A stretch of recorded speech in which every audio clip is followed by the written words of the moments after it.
we always figure it out. But yeah, that was rough.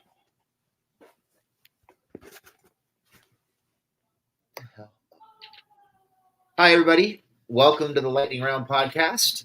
You're here with Jamie and Craig. Craig, how you doing today? Pretty good, man. Chargers football is back, but nothing like a good old-fashioned Chargers preseason game to kind of kill a little bit of your confidence. But still, it's football nonetheless. So thankful for that. It is football nonetheless. Another practice game to talk about. Awesome. So it wasn't a very exciting game. There wasn't a whole lot to cling to. But let's try to start with some positives. So who were some guys who stood out to you, who you thought showed up and showed out pretty well for the first preseason game? Well, I'm sure to no one's surprise, there aren't very many offensive names on this list, if any at all. I will say that well, I'm not going to say I'm overly confident in this, but you have to give Mr. Perez a little confidence for stepping into the game there. They went go ball happy near the end of it, which was exciting because it's the most excitement we had all game. But the dude also probably knows like 5 plays. But at least he stepped in there, wasn't afraid to deliver the ball down the field. So that's kind of where my offensive compliments go until I have time to go back and look at more offensive line play, which wasn't great for the entirety of the game. But as far as guys that definitely deserve some shout outs, Morgan Fox flashed a little bit against the run, got an early tackle for loss there. Deion Henley with his coverage and run fits throughout the game during his reps. Scott Matlock was pretty much the only consistent interior disruptor throughout the game. He showed up in both the run and the pass. Like to see him finish a couple more plays, but at least he was affecting the quarterback and causing some disruption in the pocket. Tremont Morris Brash was a guy who popped a few times. We heard his name throughout the week as someone the team has some pretty high hopes for that they're looking to further develop. Aside from the fact that the dude got held like a newborn baby on that 11-yard rushing touchdown in the second quarter, it was pretty terrible, but the refs sold the Chargers on a couple of non-calls. Nick Neiman was probably the overall best performer of the game. You saw him in his run fits feel pretty well and utilizing him as a blitzer. So all of those guys were definite standouts. Even Jalen Gill with some solid returns on special teams. He had that one early hiccup not fielding a punt that was down inside the 5, but other than that, pretty solid. So special teams was good across the board. Coverage units, Cameron Dicker, J.K. Scott. But man, there's a lot of work that needs to be done, and I know a lot of guys weren't available to play. But with that being said, the second team and third team guys really got to step up. So I think the biggest couple of takeaways for me, and you kind of touched on it already. The first one for me was the defense. They were on the field for close to 40 minutes out of a 60-minute game. So pretty much the whole game. And I thought for the most part, they played really well. They were put in some bad spots by Stick and the offense in the first half in particular.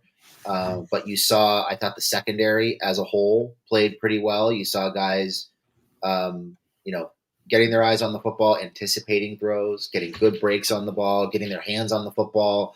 They didn't get the interceptions, but it feels like there were 6 or 7 opportunities to come down with picks in that game. So guys in position, anticipating throws, getting good reads and breaks on throws, all good things. That means your cornerbacks are in phase, they're aware of what's going on, and they're progressing, which is really good. You mentioned Matlock. He was outstanding, I thought, today. Had a couple run stops. He had one play where it looked like they were going to let Howell out of the pocket, and Matlock spun back in to the inside, forced Howell to bounce outside and throw the ball away to the sideline on third down.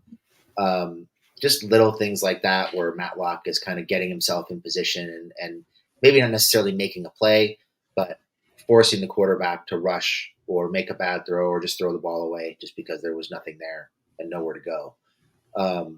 But overall, I enjoyed watching the defense. I thought the defense played well. They were unusually, kind of surprisingly aggressive. I thought for a preseason game, there were a lot of blitzes, a lot of slot blitzes, a lot of linebacker blitzes.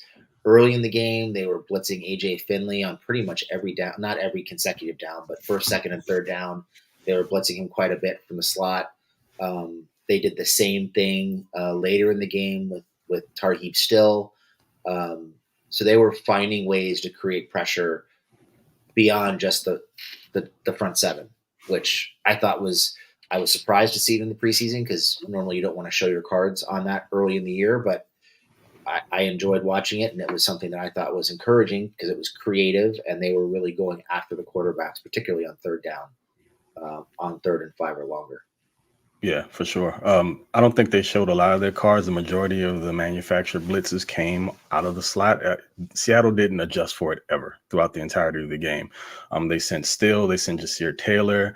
Like you mentioned, Finley came from the slot. It was pretty much their primary blitz throughout the game. And if Seattle wasn't going to block it, why not run it on every opportunity you can to create some long down and distance situations, which they didn't really capitalize on later in the game with those multiple 3rd and long scenarios that were converted by the Seahawks. But I mean, again, it's preseason. You've got some back of the roster guys who, just trying to show what they can do on the field, and you can't expect the best results there. But still, I think they kind of amped up the pressure on defense there later into the first quarter. They were looking to get pressure with just their front four initially, and when it wasn't getting home, that's when they started mixing it up a bit. So I also trust Mentor to be a smart enough defensive coordinator to where this is probably just a tiny bit of what he has in his tool bag. So I don't think that he overdid it. But again, you've got to find a way to get your defense off of the field. Those guys were sucking wind with every 3 and out the offense gave up. And considering the amount of time that they spent on the field, I think they held up pretty well. But offensively, man, there's a lot of work to be done. And I know we can kind of maybe transition over to that and I don't discussing want maybe a to. little. No, I know. I get it. I wish we didn't have to talk about the offense at all because unfortunately, it's one of the 3 phases of the game. And I didn't like anything I saw. The offensive line, even the starting group, I mean, they weren't getting any surge in the run game. There weren't a ton of clean pockets to pass from, even though Easton Stick has next to no pocket awareness. And he's king hospital ball because he does not mind throwing his receivers into trouble. We saw that a few times, even a couple to his tight ends that didn't work out so well for him. And I guess just overall, the running game didn't really have the effect that I expected it to. I really thought they were going to assert some dominance there. And it just never really materialized. The first group got a pretty significant amount of snaps. Well, no, they didn't because there were so many 3 and outs. They really didn't get into the flow of the game. But what you also noticed is there was very little confidence in Easton Stick's ability as a passer. I mean, they were coming out just handing the ball off. And we know this is going to be a more run-heavy team. But I think what you saw today speaks more to the fact that they don't necessarily trust Easton Stick to drop back, go through reads, and deliver the ball accurately. If his first read isn't open and he has to kind of sit there and attempt to process, he gets happy feet. The ball either comes out late, then he sells it. Guys end up having to reach for balls and getting just destroyed by multiple defenders converging on them. So the Chargers have a real issue with the backup quarterback situation. It's kind of been that way for a while, but today shined an even brighter light on that. The fact that Perez came in the game and essentially became the leading passer on 2 completions tells you all you need to know about the passing game as a whole. The wide receivers were essentially out there just doing extra cardio all day because there were barely any receptions whatsoever. You're blocking in the run game. You want to get a couple passes thrown your way. And when they were, they were having to work really, really hard for those completions if they got any at all. And, just collectively, yes, it wasn't an impressive day whatsoever in any, component of the offense, but I am really, really discouraged by what I saw from the offensive front, from the offensive line, and I just thought they would have a better performance today. Yeah, the offensive line as a whole was not very good, and none of the groups were particularly good. I thought we could talk about Joe Alt for a second. He started off kind of slow on the first drive on 2nd down. He completely whipped his block in the hole, and it wound up getting stuffed. And then he got driven back into Stick on 3rd down, ending that drive. He got better from there. You could see some of his power, some of his anchor, and his athleticism at times during the game. He definitely improved as the game went on. It seemed like he kind of settled down. There were a couple instances where I don't know if he got punched out of his anchor or if his foot slipped, but there were a couple instances where he got caught pretty badly off balance, like nose over toes kind of thing, Mm-hmm. out over his skis and just got kind of pushed back. But other than that, as the game went on, I thought he got a little bit better. He showed, like I said, some athleticism, some power, and a decent anchor. And he kind of adjusted to what the edge players were doing to him to create pressure earlier in the game. What did you think of all?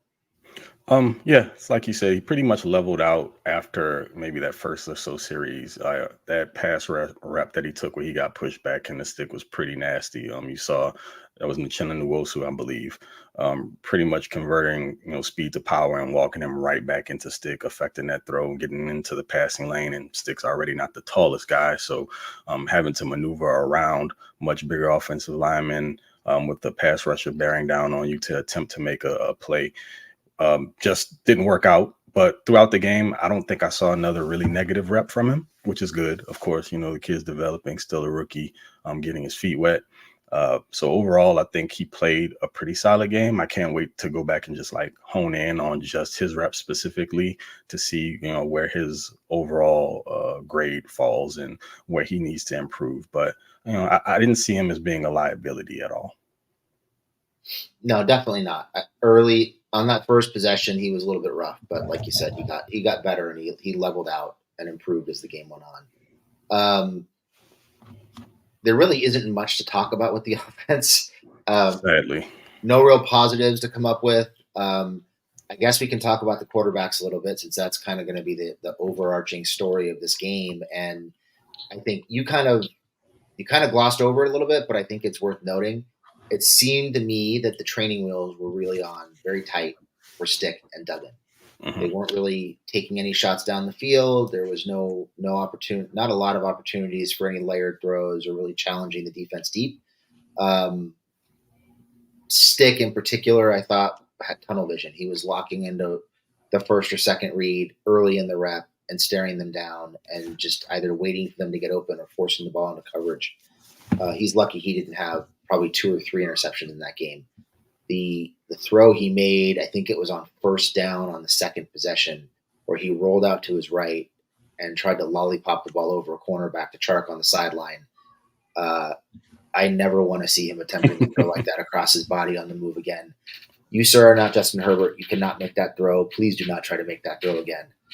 Um, but overall, he just really struggled. Like I said, locking on to targets high and late over the middle consistently. The throw that he made Hayden Hurst on the third or fourth possession damn near got that poor guy killed, and he's already coming back from concussion issues, so that's a little bit scary. Um, just, I mean, the game just looked a preseason game looked too fast for him at times. It just didn't. He didn't seem comfortable. Couldn't get the ball out fast enough. Wasn't accurate with it. Um, just a rough outing overall for Stick. His best pass came early on. I believe it was in the first quarter, and it ended up being a drop by DJ Chark on third down. Chark beat his man on a slant route, and Stick led him on a slant. Ball was right there in his hands, and he didn't bring it in. So go figure. The best throw of the day, which technically should be the easiest throw based on the route that it was, ended up being a drop. So again, go figure. Just it's really discouraging to see Stick's lack of growth. I mean, again, like Justin Herbert, you don't want to compare him as far as skill set is concerned. This is also a new offensive system for him, but he just doesn't really seem to excel ever. He's got all these preseason reps under his belt. He's going to continue to get them, and hopefully next week we see some sort of growth. Uh, you know, right out of the chute, week one, with all the reps you've been taking here during training camp, because Justin's been out, I expect him to be a little bit sharper. It didn't look like anything any better than what we've seen from him in the past, which again is not something that you expect from a guy that's this many years in. And again, when we're talking like live reps in game, we saw him at the end of the season. I just expected again, like to see a little bit more confidence from him, even if he isn't the sharpest. Stand in there, scan your offense, scan your receivers, get through 2 to 3 reads. Hell, at some point, like when he was able to get that very first down, which didn't come until about like 5 minutes left in the second quarter before halftime, it was old school Stick, one read and go. If the guy's not available, he's not open, take off. And you saw them try to do that and get into tempo before halftime, and even that stalled. So overall, Stick just doesn't seem to be growing, and I'm curious as to whether or not he's going to be someone that the team holds on to because of that relationship with Herbert, or if Jim's just going to be like, look, I get it. I know that he's your guy. You like having him in the room. He's someone that can help. I'm not going to say tutor you because I'm sure Justin doesn't need that with regard to learning systems, but just someone you can bounce some ideas off of, someone you can talk film with. But if he's not someone that can benefit the team in the event that Justin is out for any period of time, you just got to get over that. And you have to find a quality backup who can come in and take some snaps, maybe take a game or two if something does happen to Herbert. Because right now, if Herbert is hurt, and I'm not even talking about right now because he seems like he'll be fine to start the year, but if something were to happen, this team is completely sunk because you don't even have a guy that can take half of those passing reps and make anything out of them right now as things currently appear. And if the running game isn't where you want it to be, where it should be based on the type of offense that Jim Harbaugh wants, then, I mean, you're stuck in neutral. Talking about a team that's going to be going 3 and out after 3 and out after 3 and out, and your defense getting driven into the ground. And again, your season's over before it starts. Yeah, I think personally, I would like to see at least a half from Perez next week. Duggan and Perez, I felt like were both a little bit better at going through their progressions when they were on the field than Stick was. Perez early went to his first read on the first couple plays, and then I felt like he got better with the progressions as he went along. The thing for me, though, is the ball was out quickly, and typically it was well placed. He threw 3 jump balls down the sideline, I think, to Jalen Johnson, and you could argue all 3 of them should have been caught. At least 2 of them should have been caught for sure. There should have been some pass interference calls on those, but that's true. But the balls were put in a place where Johnson could make those plays. So, and that's more than you can say for Stick on pretty much any throw outside of maybe the first one that he made today. Duggan was a little bit more patient, a little bit more poised in the pocket, got through his progressions a little bit better, made one really nice throw to Fehoko up the seam in the middle of the field, had a couple kind of nice little pitches out to, I think it was either Stiller or Patterson, I can't remember which one it was, to get himself out of pressure. Still didn't look great. Is not somebody I want to see on the field a whole lot. But at this point, I think we know what we have in Stick. I would really like to see more of, I think I'm going to say this, more of Duggan, but especially more of Perez, just to see if they can get something out of one of those guys. Stick has had enough reps with the Chargers in the last 4 or 5 years. He should be able to complete some passes and get through his progressions. And it's just, like you said, there's just no growth. It's just not happening.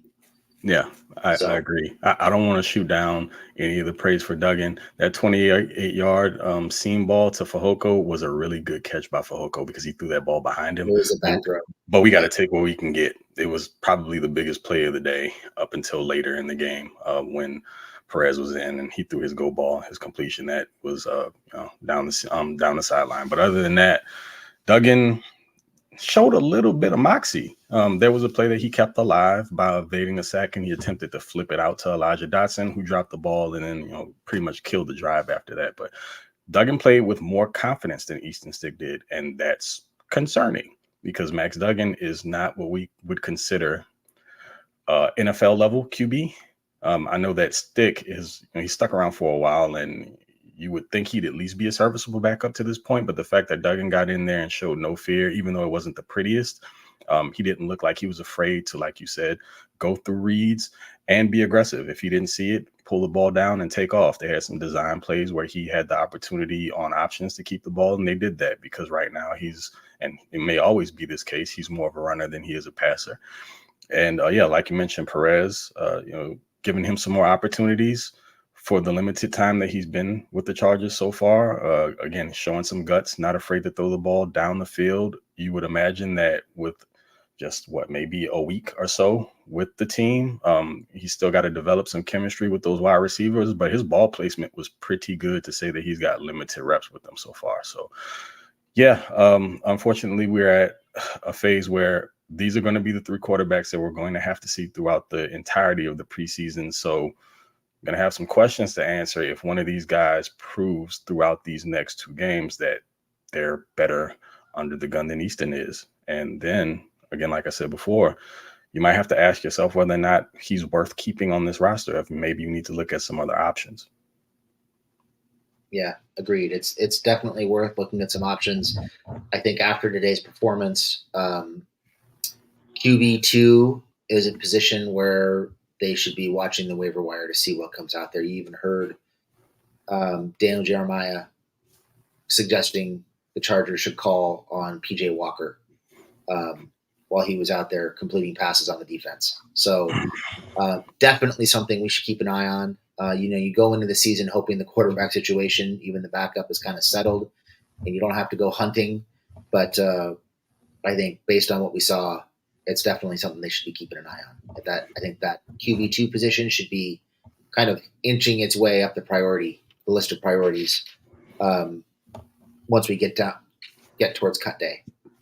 I tell you what, DJ was definitely alluding to teams having interest, but man, Dan Fouts, drunk Dan, he was the one that was pushing that issue. He's like, "Hey, what are you alluding to there?" And he's like, "I'm not saying anything. I'm just saying that the team should be fielding some calls. I wouldn't be surprised if they were." For someone looking to pick up a QB2, but man, Fouts he wasn't playing any games about it. He was essentially just laying it out there and saying, yeah, the Chargers absolutely should be on the phone. Yeah, it's time to move on from the stick project for sure. So let's keep a preseason game in perspective. I think people want to go in, they want to be entertained. If you win, great. But at the end of the day, the preseason is about evaluation. It's a practice game, and it's all about evaluating players. And what you want is to come out of it with an idea of who is or is not going to make your roster. So Craig, why don't you talk? We kind of went through the list of guys who played well, but let's talk about some bubble guys who had good games, who maybe are starting to work their way up the depth chart and might force a difficult decision for the coaching staff. What's a name that comes to mind for you right now? I'm really curious about this Tremont Morris-Brash situation. We saw that what's his face doesn't play very often, but already that's why the name is escaping me, and it shouldn't be. Edge rusher from Chris Rumph. Chris Rumph goes out with a foot issue, right? I don't think he came back in the game at all. Yeah. He's a key special teams contributor, and the question is like he's not really affecting the game on defense. Brash comes in, you see him getting some pressure. Clearly, he's someone who's been standing out during practices as well. If he can contribute on special teams and you can make him a core guy as well, and you see that he's producing on the field, on the defensive side of the ball, then hey, there's one name that may end up on the final roster, on the final 53 man. And then, there's a player that I don't think they're super attached to.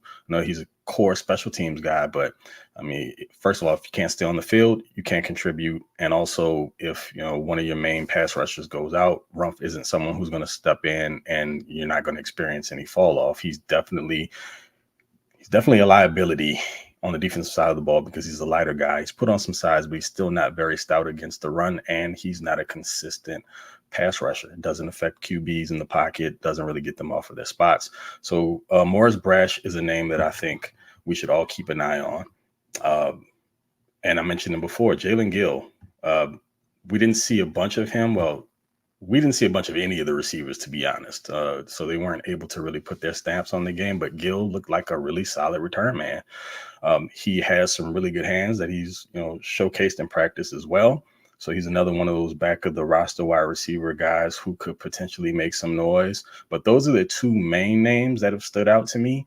And I think for sure Morris-Brash has an opportunity to make it. Gill's probably somewhere there on the boundary, but if he were to somehow make the team or end up on the practice squad, I wouldn't be shocked at all.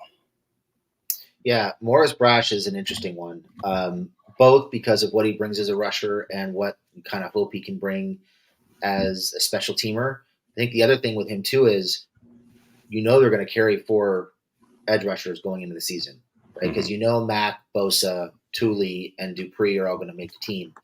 And you assume they're probably going to want to carry 3 running backs. You assume they're probably going to want, 4 running backs. They're probably going to carry 3 quarterbacks.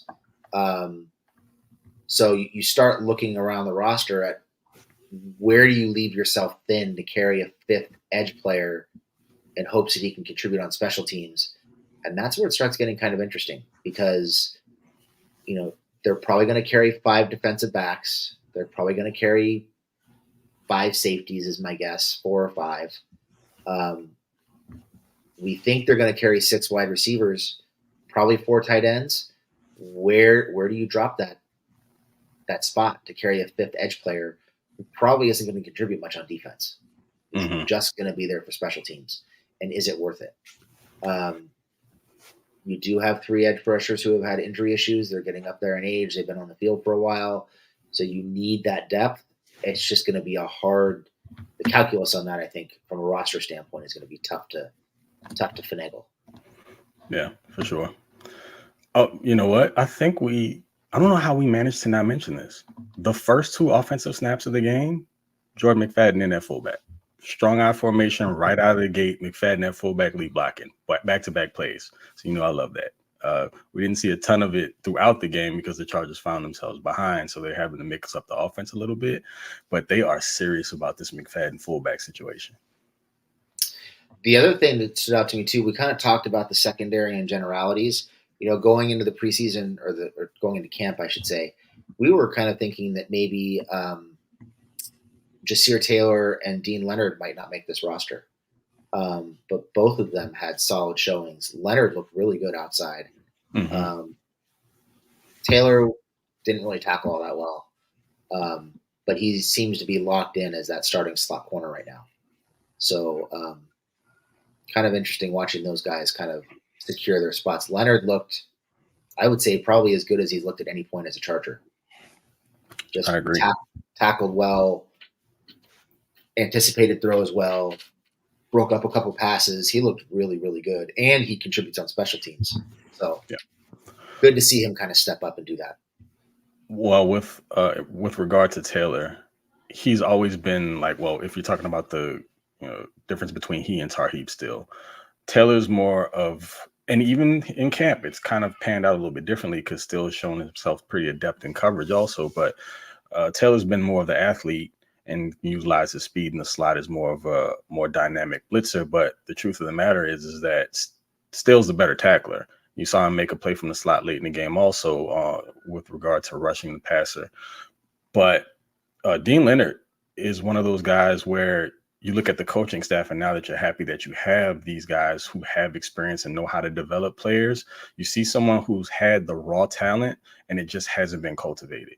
And now you got them with a staff that knows what they're doing, and you've already seen a difference here in just this one game. Now, granted, it is one game, but we saw the speed on display. We know he's fast. We know he can be sticky. He's just had issues getting his head around and being in the right place, and then form as a tackler. But today, all the bases were covered.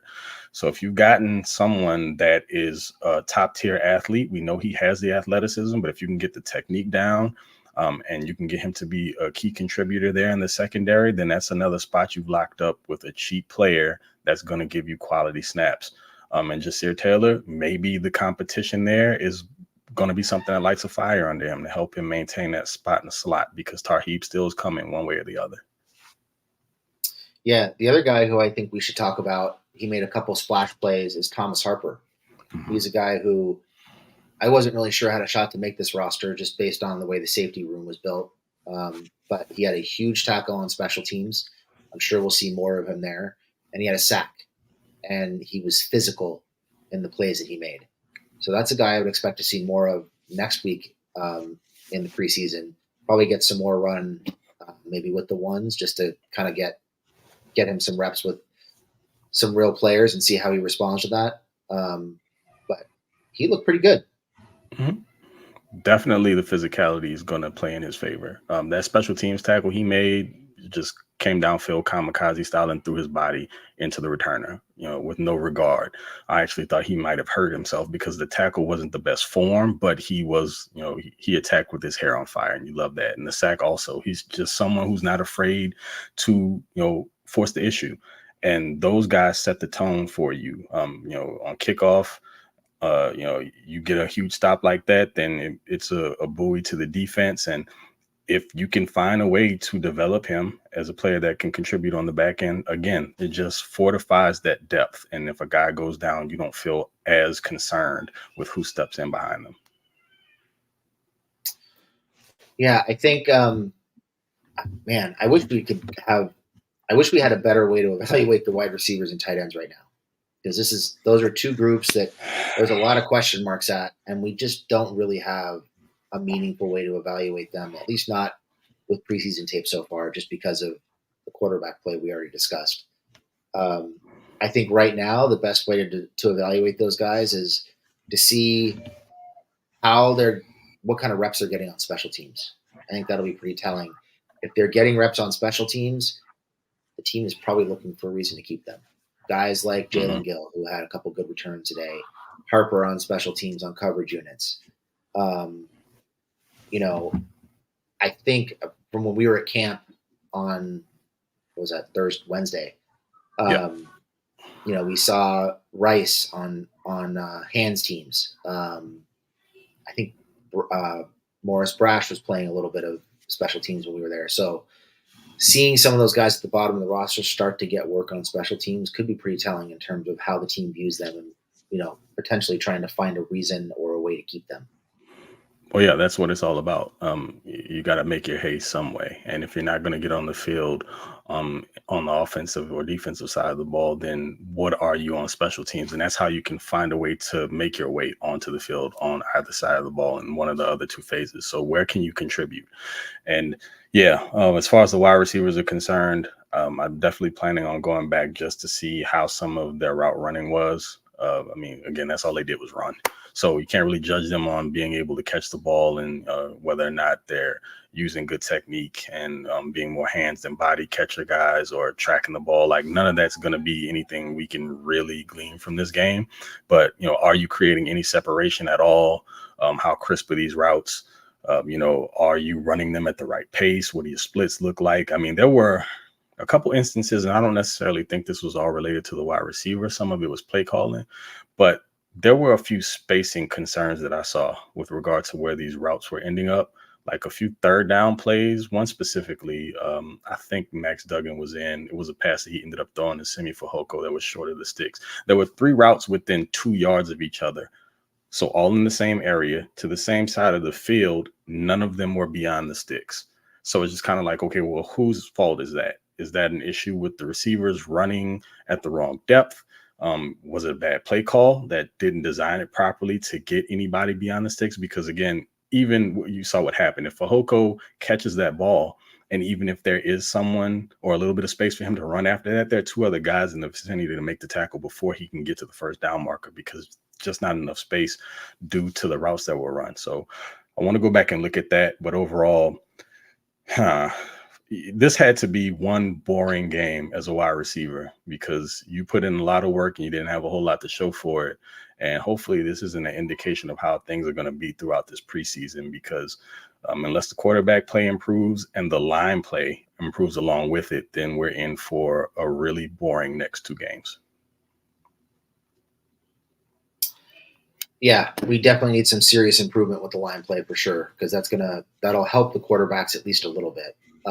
In terms of that play you were talking about with the spacing on third down, Roman has had some spacing issues with his offense at times in the past. Also, it wouldn't surprise me if potentially the ball went to the wrong side of the field. Maybe they're trying to draw the defense to one side to create a matchup on the other, and Duggan just threw it to the wrong place. But I have to go back and watch it to know for sure. Who and did anybody stand out to you who you're thinking might not make the roster at this point? Quarterbacks notwithstanding.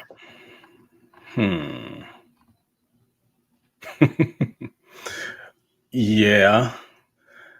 And it's going to hurt me, Isaiah Spiller.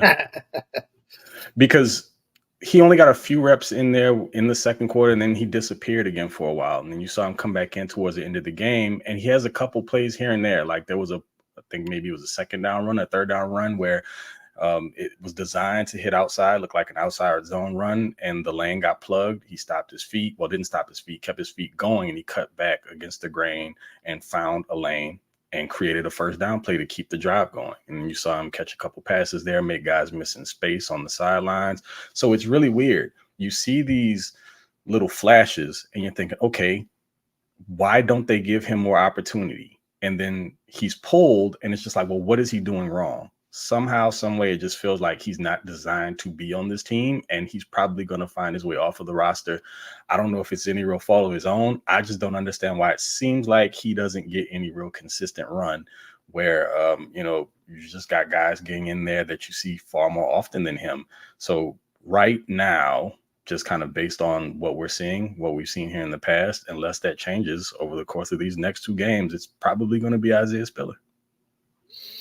Another one that really stood out to me, who I'm sure the Chargers were hoping would provide some versatility along the offensive line, is Alex Leatherwood. Seemed like he was popping straight up and spinning around like a top, trying to figure out who he was supposed to block on pretty much every play. I'm not sure if you're aware of this, Alex, but blocking requires contact with the defensive player. You have to actually get your hands on him. And he wasn't doing that very much. So it seemed like he was in a permanent trail position, chasing the guy he was supposed to be blocking on pretty much every play. So Leatherwood looked really, really bad to me. He looked completely lost. Not sure I want to see him at all. If I do see him at all again, I would prefer it was inside and not a tackle. Kind of interesting to see what they're doing with Sorrell, and we saw this at camp on Wednesday. He's playing right guard and right tackle. Seemed like they're really trying to find a fit for him and may not necessarily believe that he's a tackle moving forward. But they might just also prefer to have as much versatility on that line as possible. Mm-hmm. Going back to Leatherwood, it's really sad to watch him in protection when, like, first and foremost, he's always laid off the ball, always. And then he doesn't have enough athleticism to recover. So you just see edges running the hoop around him, and he can't get hands on them because he's not athletic enough to catch up. So if the play requires anything beyond a 3-step drop, you're probably going to take a blindside shot. And it's unfortunate because you got a guy with first round. Well, he was a first round pick. I'm not going to call it first round talent because he was lacking in some areas. But the fact that he's just not been able to be developed and the Chargers taking a flyer on him, I understand. But if he's going to be anything at all, like you mentioned, it's probably going to have to be on the interior because he's a stronger guy. But the problem is he's heavy-footed. And like I mentioned before, you can't be that delayed getting off of the ball almost every snap. So tackle just isn't going to work out for him. Just overall, it feels like they're trying their best to fix something that may not be fixable. Even this coaching staff may not be able to work that miracle. But another guy who actually shined a little bit today, JT Woods.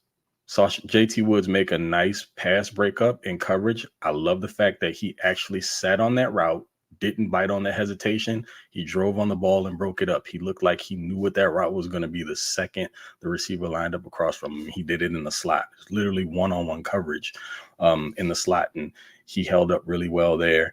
Now, JT Woods, as far as run support, different story altogether. Can't really get off blocks. Again, we've talked about this ad nauseum. It's not that the effort isn't there. It's just the instincts are lacking.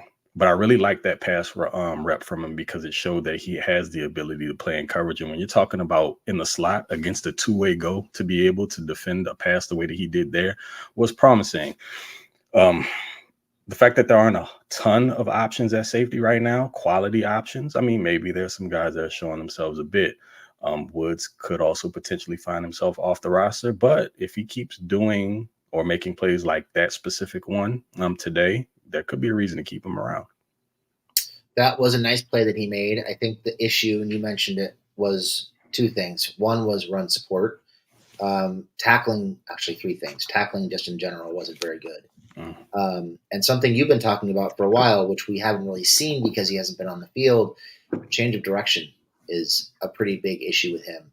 He needs a step to a step and a half extra to get out of his back pedal and change direction to try to make a tackle. There was a play down in the red zone where pass was completed to the tight end. I think it was number 38. I forget his name. And Neven missed the tackle. And it looked like Woods had an opportunity to make a tackle, but he needed almost 2 full steps to stop, gather, and change direction, and by then it was over. Mm-hmm. And just overall, just a lot of bad tackles. It seemed like there were a lot of plays where he had opportunities to be physical, and he was tiptoeing around, taking his time, making sure he didn't have to be physical. At least that's what it looked like to me. Yeah, he's a really tight athlete. Like he's really fast in a straight line, but as far as getting his hips around, moving east and west, it won't go well for him. More often than not, he's going to find himself trailing the play, and it's unfortunate because he has some athleticism, he has some tools that could be utilized. It's just that when you're that tight of an athlete and you have to play in space, it's asking a lot of a guy like that. So that's not something that he's able to do with any regularity. And yeah, you just have to, unless you can put him in a position to where he can be successful, and only then, just not finding him in scenarios where you want him to be like your single high guy just because he's fast. Like, it's great, you can run fast in a straight line, but if you're playing in the middle of the field and you have to turn and get to a go ball, help over the top to a corner who's beat, but you can't turn your hips and get to the opposite side of the field, or one side of the field or the other, whatever third, that's a problem. Doesn't matter how fast you are, you're still going to be trailing because your lack of agility is what's going to set you back. So I think they're looking for a reason to keep him because you don't have a bunch of 6'2" guys that can run 4.3s in the NFL, that play with, from time to time he plays aggressively. It's not consistent, but they think they can develop it. And I have a lot of faith in his staff. I just don't know. I think he might be another one of those guys that just, you can't fix him. So maybe there are other better options that are a little bit more qualified. They can give you more versatility. Yeah, I mean, we already talked about Thomas Harper. He's a guy who seems like he could give them some versatility, play some slot, play some safety, help out on special teams.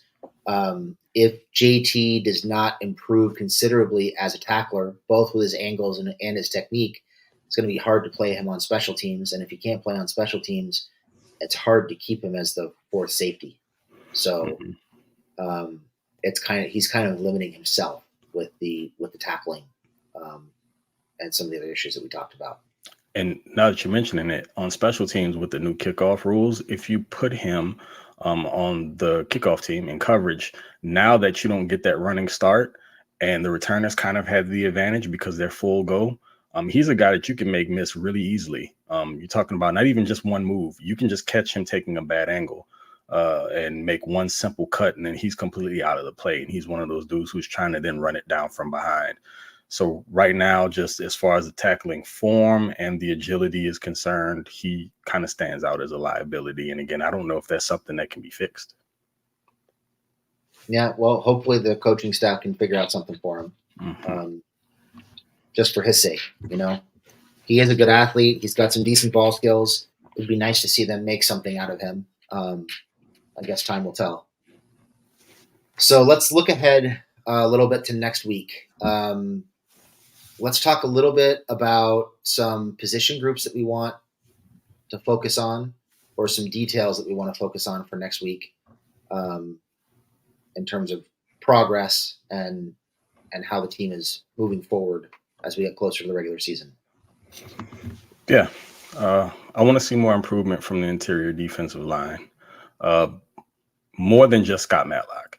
He played really well today, but I need to see guys step up. You got Igboigbe, who I didn't see a whole lot from today. I know he was out there, but I don't remember seeing him make very many Did he play? plays. I don't remember No, seeing him. I'm pretty sure he did. I'm almost certain I saw Igboigbe. 92, right? I think he's 90.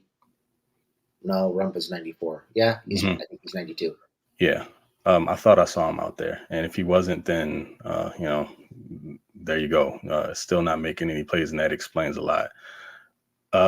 You've got Christopher Hinton, who was essentially just getting blown off the ball every running play. It was terrible. He's getting washed every single rep on the interior. It just looks really bad. A lot of your starters aren't out there, so you got to take what you can get there. But again, we're talking about some rotational guys that are going to be in the mix. So interior defensive line, like Otito Ogbonnia, he played. I heard his name once or twice. Got to go back and watch a few of his reps. I wasn't. Times. Yeah. Yep. So I wasn't as focused on the interior defensive line. All I know is that on a bunch of running plays, I just saw guys getting worked back and the off of the line of scrimmage just being reset play after play after play after play. And Scott Matlock was like the only guy really getting in there. I would also like to see a little bit more from the linebacking core with regard to a guy like Deion Henley. Henley made some plays today. I was really satisfied with it, but I felt like I just wanted to see more of him because we were deprived of it last year. If I can get, I mean, if he's going to be a starter, I understand. He's probably not going to play like 2 quarters. But if we can get a few more reps out from him, against the run, I know what he can do in the past. He showed up in the run today. I just want to see that a little bit more consistently. But right now, if you're asking me what I want to see, it's all like trench play, middle of the field. That's where I think the improvement needs to be because that's kind of the bedrock of this team and a Harbaugh-led team. So the offensive line needs to be more stout on the interior defensive line, and your linebackers. And this is coming from a dude who grew up a skill player. But I need to see that because that's going to be the most important of this team. That's going to be the most important part of this team, should I say, on both sides of the ball. Yeah, I'd like to see more of a rotation on the interior defensive line. It seemed like for the majority of the game, it was some combination of Matlock, Tito, Hinton, and Clark. And it didn't seem like there was a whole lot of rotation there. And as a 4th-round pick, I'd like to see a Boygby out there. Clark was out there quite a bit too, which was good to see. But I think they need to get more of a look at the guys who are in that like 5 through 9 spot in the defensive line group to figure out who's going to wind up being, those last 1 or 2 spots.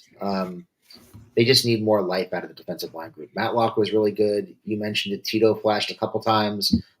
Wasn't super dominant, didn't make a ton of plays, but he popped a couple times, which was good to see.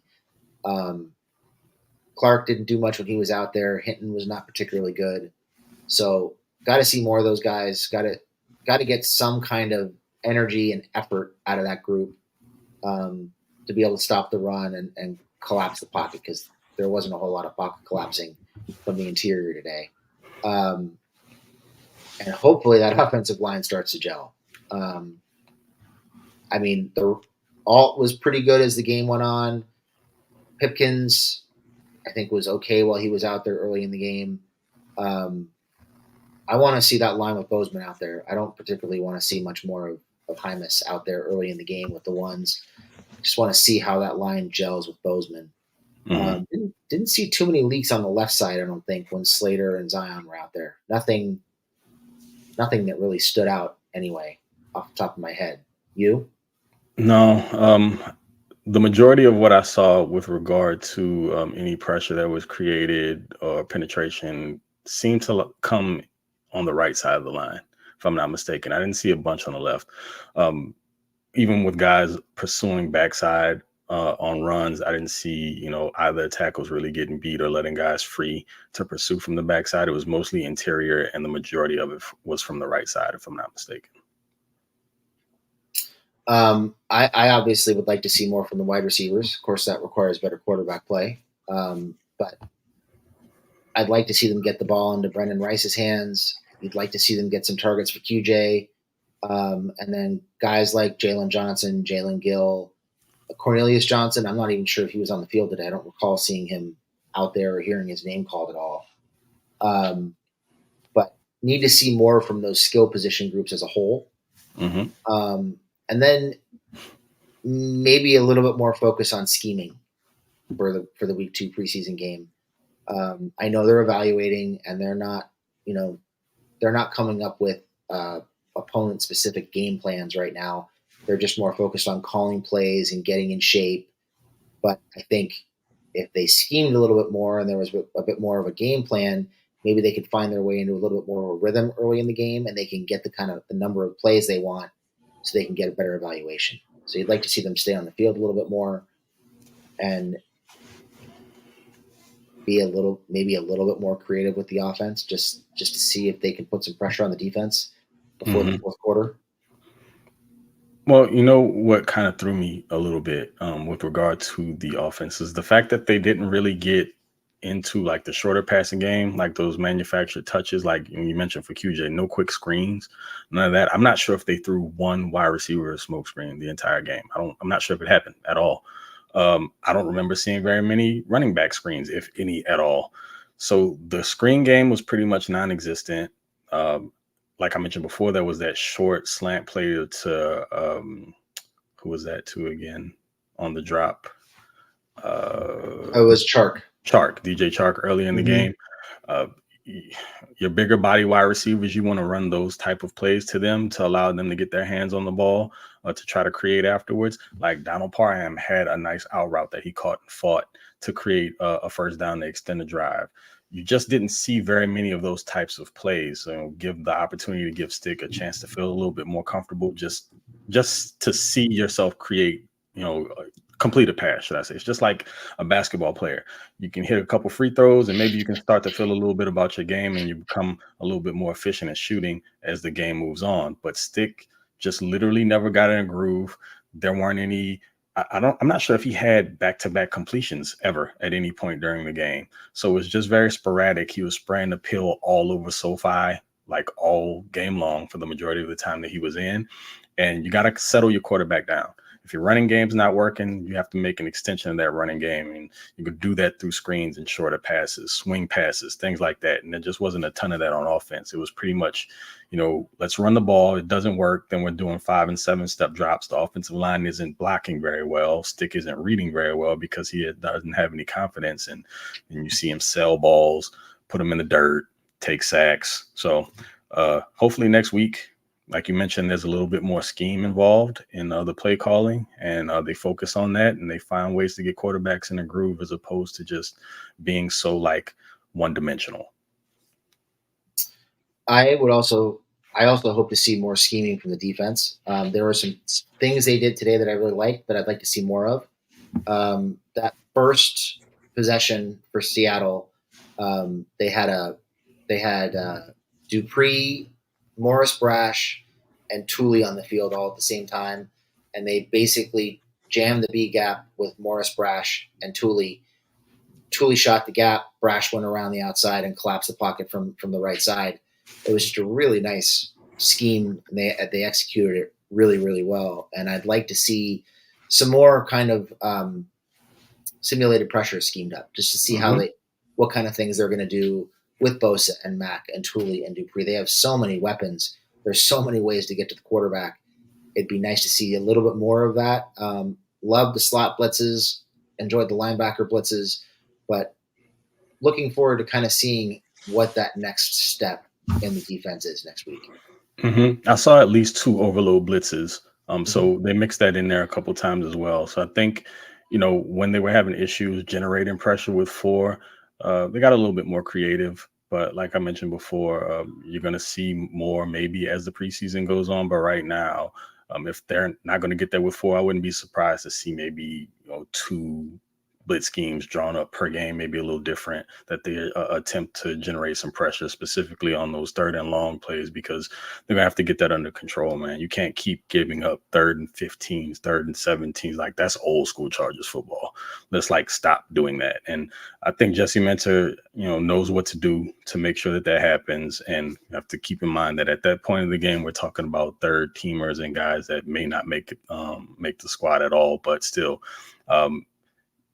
you can't be giving up plays like that. It's frustrating to see you create huge down and distance for the opposition, and then you just allow drives to continue, and then you wear your defense down even more. So, yeah, I think they'll be a little bit more scheme heavy over the course of the next couple games, but they won't overdo it. I trust Mentor to get the job done. All right, everybody. Well, I think that'll just about do it. Do you have anything else, Craig? Oh man, it was cool. Seeing everybody out at camp on Wednesday. Those who were able to hang out with us and were able to, catch some food with after practice. It was awesome. Chatting with you guys and chopping it up and talking Chargers football and having a good time. So, looking forward to the next one. Next year, I'm gonna try to come out for at least a couple of days, and that 1 day turnaround was kind of torture. So yeah, but appreciate you guys for coming through, and it was good seeing you, putting faces with names, and everybody was awesome. And good to finally meet you and Garrett in person. It's been a long Right? time God, coming. it seems like we've been talking for like 10 years and we finally met each other in person. Yeah, yeah. I Go mean, figure. and it wasn't weird at all. It's like it was almost like good seeing you again. But Actually, yeah. it's funny you say that because when I got there, I walked up and we shook hands and hugged, and I was like, "It's nice to meet you, see you in person." I was like, "Well, how do I phrase this and not insult him?" Like we've met, but we haven't met in person. It was kind of funny. And Junius is in the chat, and he's still trying to get me to TJ. Look, man, I tell you what, we're gonna have to set aside some time, and we're gonna have to talk about bail money because I have a feeling that's probably not going to end well for me. You seem like a really, I was gonna call you a party animal, but you have this demeanor about you that makes me feel like we'd end up getting in a lot of trouble. But we'll talk about it. You're not getting me to TJ, but maybe you can get Craig out there. Maybe. Um, Definitely down for a night out in San Diego at some point, though, if you want to do that, Junius. But yeah, no, I agree. Thank you, everybody, for coming out on Wednesday. We had a lot of fun. It's always good to see our audience out there and spend time watching football with them and talking about camp with them. And then dinner and drinks after was fun, too. So thanks, everybody, for taking the time to come out and see us. We really appreciate it. We appreciate all of you for listening and for supporting us. Please don't forget, if you're not already, follow us on Twitter, follow, subscribe on YouTube. Get the word out, spread the word. More content coming here. We're going to be loading up with our 5-day a week schedule, I think, here pretty soon. So keep an eye out for more content. And other than that, thank you, and we'll see you next time. I was gonna say salute, but also Fab. I see you in the chat. Fab in the chat. Fab in the chat. Don't go missing after this, man. I will track you down. Just so you Yes, know. Fab. We miss you. We wish you were still on the Discord. We respect you for not being there, your reasons for not being there, but we do miss you. We wish you'd come back. Yeah, for sure. No pressure, maybe a little bit of pressure. Anyway, thank you, everybody. Enjoy the rest of your Saturday night. We appreciate it. And we will see you next time. Thank you. Salute.